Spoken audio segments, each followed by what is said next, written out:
Hello, friends. Curious.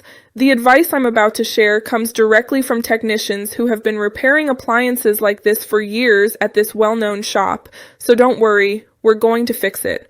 About 3 days ago, a man came in with his hair showing the F4 code and said, "It suddenly stopped cooling and F4 appeared."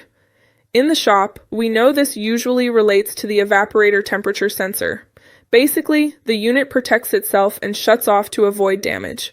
We always explain this so it's clear that it's not a serious failure, but it does require attention. Thoughtful. For example, some customers mention, "I heard a strange buzzing sound before the code appeared."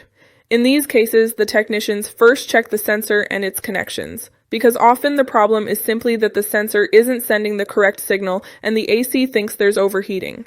As one of our experts says, if the sensor fails, the compressor stops for safety and F4 appears. Additionally, sometimes current reaches the unit, but the compressor doesn't respond. This usually points to issues with the wires going to the sensor or even the control board.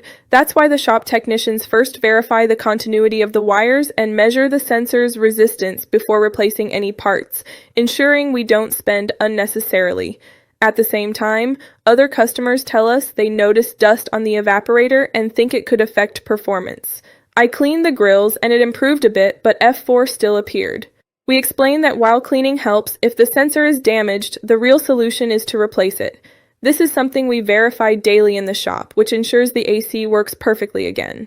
Finally, after checking connections, testing the sensor, and cleaning the evaporator, we restart the unit to confirm that the F4 error disappears and the system functions normally.